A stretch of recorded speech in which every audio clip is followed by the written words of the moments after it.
Welcome to the Rock and Road Show. We're still broke down in Texas. I have not talked to you guys for a couple of weeks because I've been exhausted and it's been over 100 degrees and heat morning, noon, and night while we've been camped in the truck, and 100 in humidity.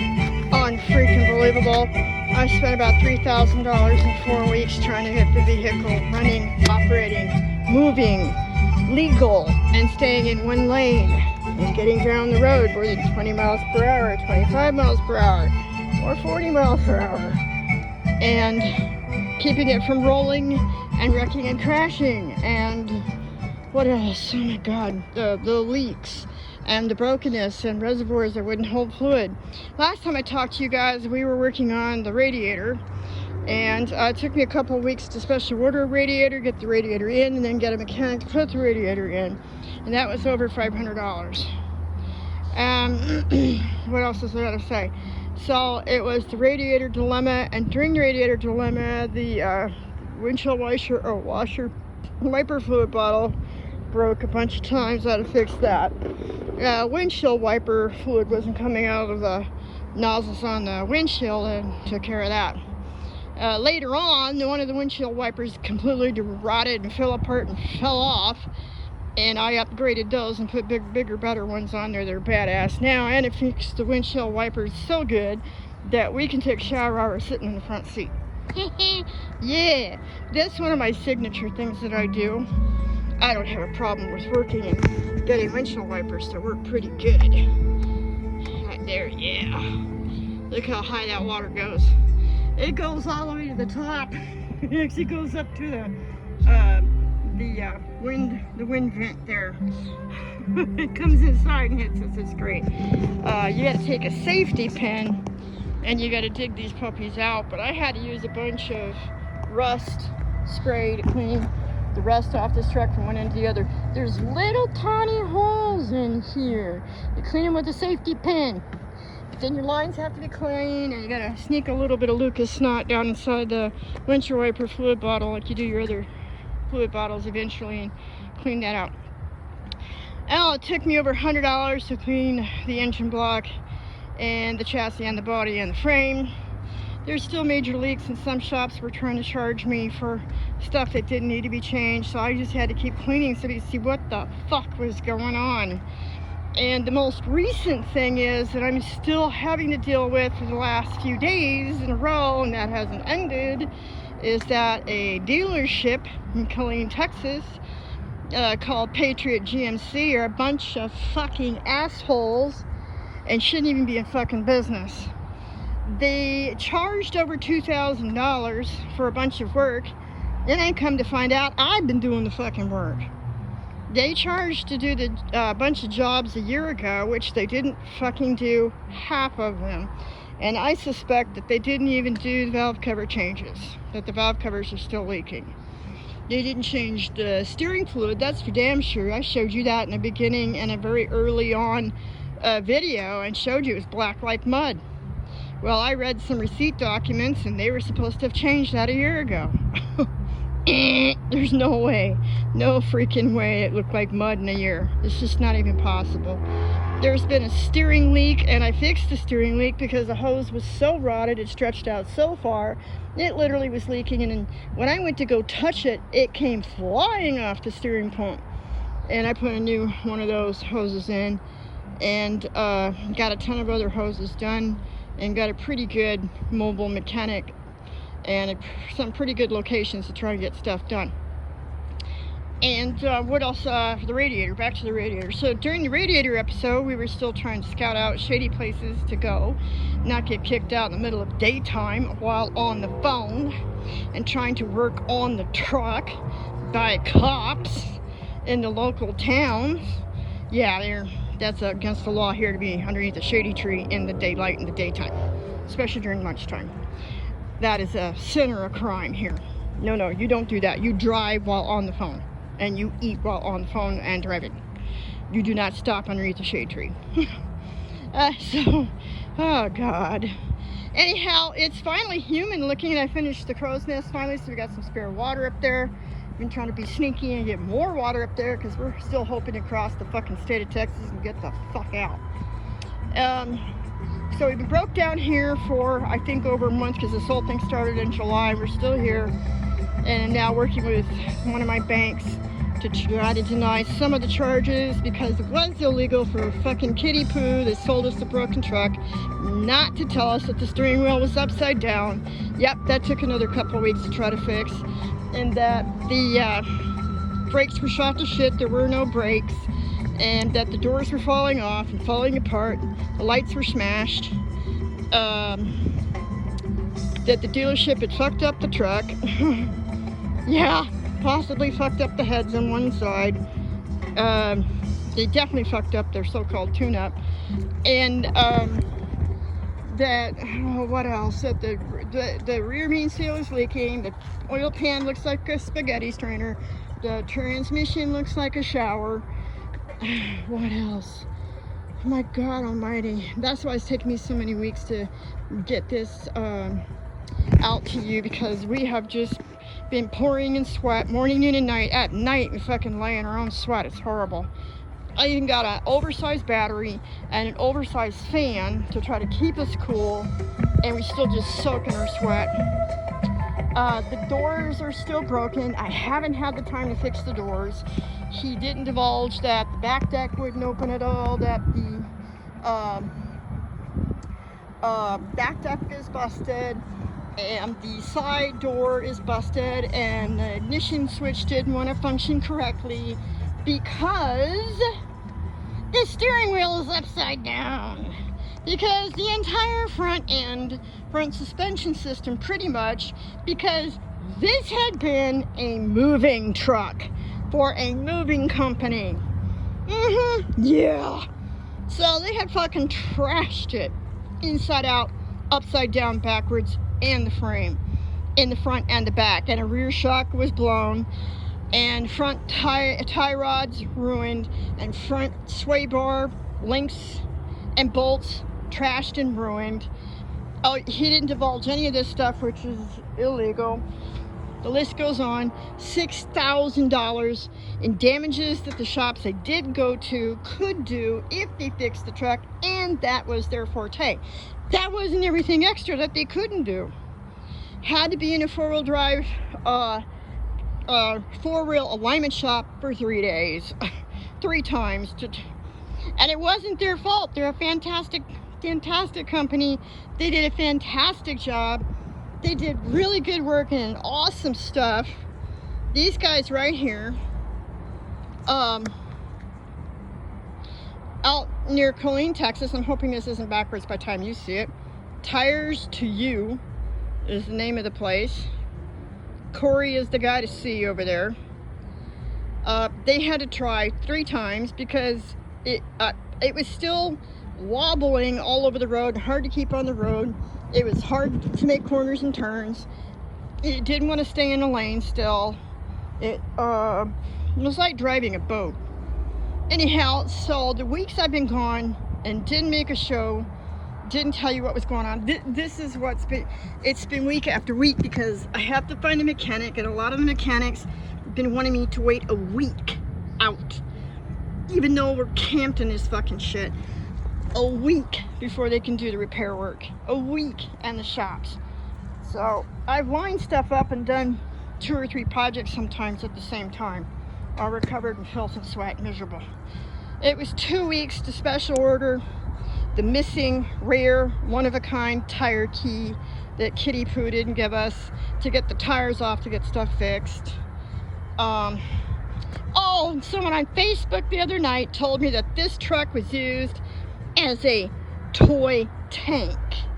Yeah, asswipe piece of shit kid Sean Turner and his wifey Pooh knew, because she told me he was tearing it up, but she didn't say where. He was taking it out in the back of Fort Hood on tank trails, and that's probably why the transmission looks as bad as it does and could be leaking from the rear main seal. He might have even cracked the transmission. The oil pan he knew about for over a year. And steering box. I had to get a new steering box since I saw you, and we almost got killed. Yeah, because I ended up taking the truck to AMCO in the Killeen area, and AMCO couldn't quite, for some reason, either see it or do it. Left the pitman arm loose, barely hanging on by a cotter pin. It almost killed me and a Firestone test driver and the dog. Kid you not. But I got an oversized battery, the correct battery in the truck, and down in there the brand new pitman arm and gearbox. And Kitty Pooh sold this truck with a stripped out gearbox. That right there is enough. That's grounds for a lawsuit. Can sue him and try to get my money back. So that's what we're going to do. And still trying to pull mud out of the brakes and the steering, and trying to straighten out a mess that the dealership made when they did the tune up with the spark plugs and the spark plug wires. The spark plugs and the spark plug wires, they didn't even put the spark plugs in to specs, and there's a torque spec on spark plugs. I don't understand it. I don't get it. I'm 60 years old. This is the first vehicle I've never done my own tune-up, because I actually couldn't reach in there. I'm so short, and I actually couldn't even get the spark plugs in and out alone by myself without the proper tools alongside the fucking road in the heat. Gee, I wonder why. Yeah. So, but the dealership with their air conditioning and all their tools couldn't do it either. And so it's still possible that one of the number 4 spark plug hole on the passenger side is stripped out. Still possible.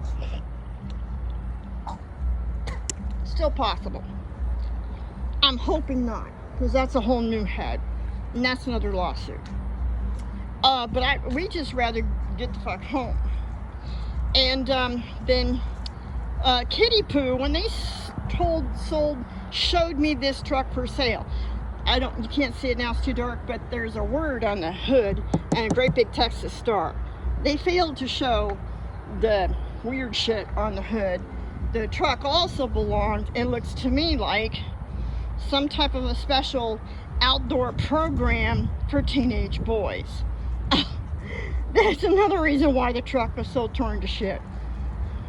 So, that logo won't even come off, and I guess that's why he couldn't take it to a dealership and get it sold. That and all the damages he did to it and all the money he still owed and the condition it was in, with the ignition switch not functioning correctly and the steering wheel upside down. Yeah, and the filth, it was so filthy. It was unbelievable. And so now I've just nicknamed it the Black Pearl, because now it's beautiful. I mean, this is dark outside and you can still see it without the lights on. And so what else are we talking about? What else happened?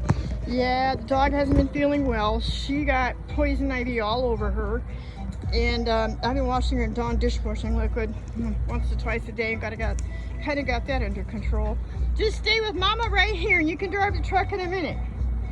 And fix most of the doors and locks, kind of sort of on the interior, and went to a stereo store called CS Audio, and they custom took this stereo apart, tried to figure out what was wrong with it, why the fuck the dash was loose and falling apart in pieces, and he redid it. And he looked at it, he also looked at the steering wheel to see if some baboon had taken it off and played games with it, and he said it looked natural. So what ended up being was the entire drive shaft system to the steering column was pretty much just stripped out from stupid ass Kitty Pooh, knowing a year in advance that the steering box was shot, and just kept driving it like that.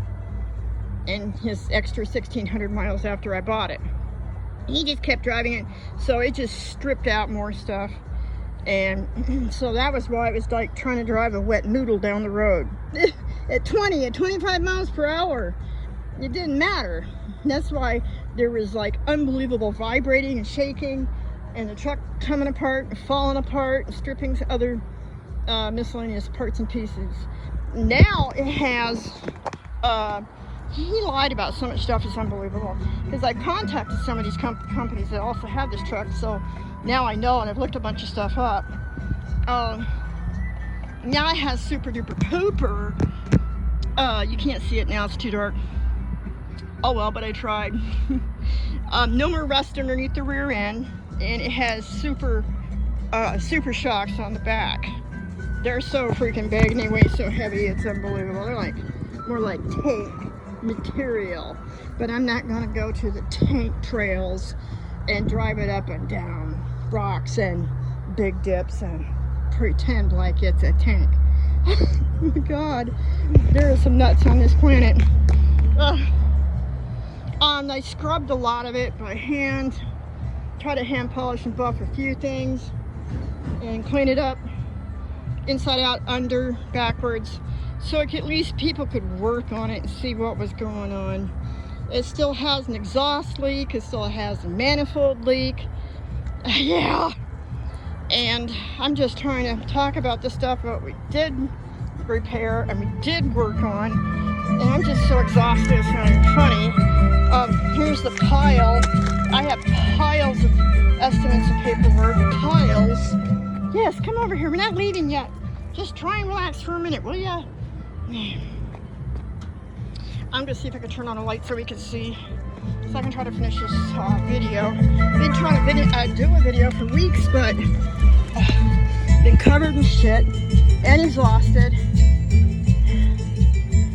And the dog's poison ivy on top of her cancer was quite an issue.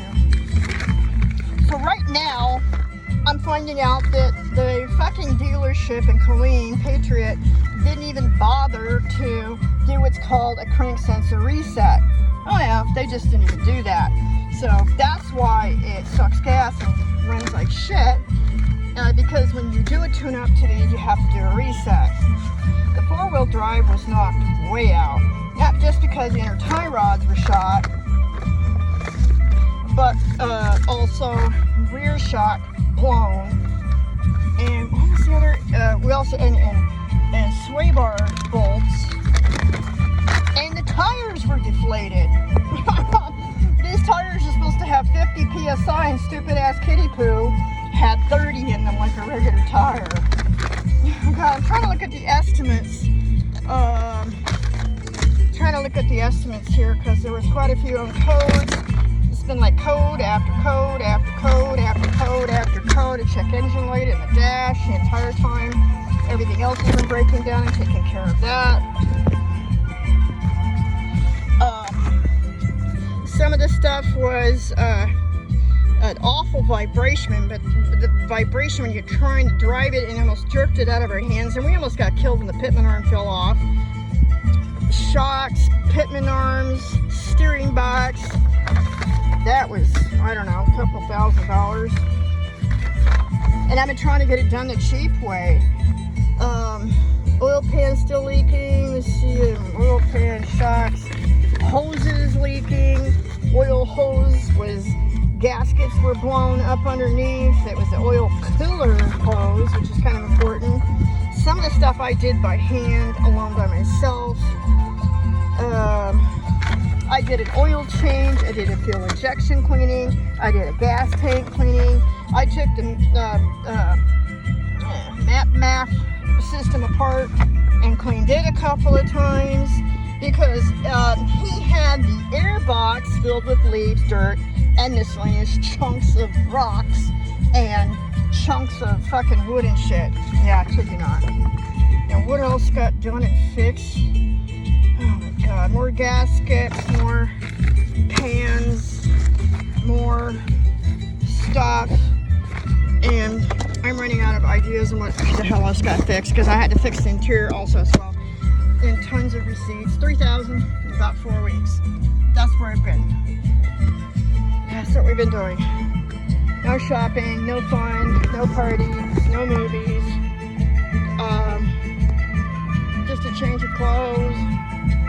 And the truck is filled with like items to repair it, and that's about it. And I don't know what else to tell you. So we're finally kind of getting to the point where once we resolve the crank sensor reset issue, which I'm going to go tonight and pull over a place that I know and try to disconnect the battery, wait a little bit, and then reconnect the battery, and hoping that that will tell the brain that some new parts have been installed, and it will maybe straighten up part of the starting and maneuvering the engine block, because the spark plugs and sparks wires might be good, but if the computer doesn't understand between the crank sensor and the tune-up that they need to get along, it's just not gonna get down the road, and we still can't leave.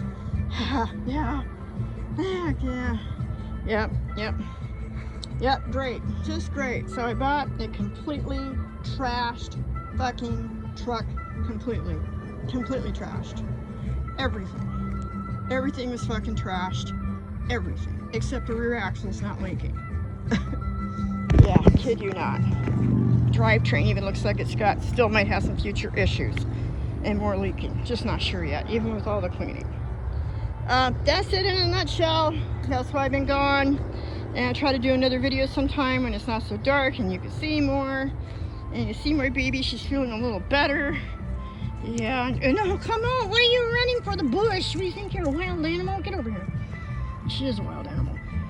And so, her cancer's getting really big. And the poison ivy didn't help much, but she's feeling a little better now.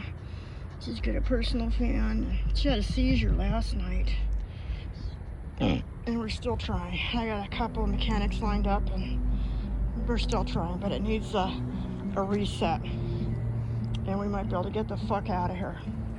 And if you guys can send some type of donation, that'd be great, it'd be cool. On my Facebook page, I'm asking for donations for this entire fucking mess. We didn't stay in a hotel the entire time, which probably saved me about $4,000. Yeah. Who's got $4 grand to throw around? Not me. So, you can donate to paypal.me/Tequila Rain, the dog's name. And I hope I'm mentioning everything. I'm not even sure that I am, because it's been so much day after day and week after week of just drama and new surprises and stuff falling apart that he didn't mention. And then when you go to the shops that did the work, or they didn't do the work, or they can do the work, it's just days and hours because they're behind, and then they find out that it was more drama on top of drama. It's just an unbelievable deal. So it looks really great, yeah. And a couple of guys at the car wash told me they wanted to buy it from me, and one mechanic wouldn't repair it because he was butthurt because I guess he tried and wanted to buy it. So yeah, he didn't even come through as a mechanic. But I'm like, you know what? Fuck you, little pussy. You don't want to make money? You don't want to make cash because you're butthurt because you couldn't buy it? And once I told him what all was wrong with it, he had a really funny look on his face. He didn't want it with all the problems it's got right now. After the work I've done with what's still wrong with it. Because the front of the engine block could still be throwing oil. Oh, yeah. And I didn't show you the paperwork from the dealership in which half the work that cost $2,000 last year didn't get done. So, click and subscribe. We're still alive. And we're still hoping to take it on a test trip. We're still hoping to make it to the ocean. God help us. I hope we do. We fucking deserve it. We deserve to have a little fun, do a little something. We do. We did not deserve to be lied to and sold a complete piece of shit, tore up, torn down, falling apart, broken truck. We just didn't. This is unbelievable. The only cool thing is, these are actually limo windows. You can see out and can't see in. They were tinted from a factory and then specially installed. And it looks like it's got a limo sunroof. It's an oversized sunroof. It's not a standard size. That's kind of cool. And the air conditioning works kind of sort of sometimes now if the radiator's replaced and doesn't have oil on it and actually has fluid in it. But I'm not using the air conditioning because of the misfire, because of the spark plug situation, the crank sensor. That's about it. I've contacted state senators. and a news station. I am going to try to get as much money back as I can for this mess. This has been unbelievable. I'm up to $19,000 now, plus, and I've lost count. Thanks for everything, and we hope to see you soon. Click and subscribe.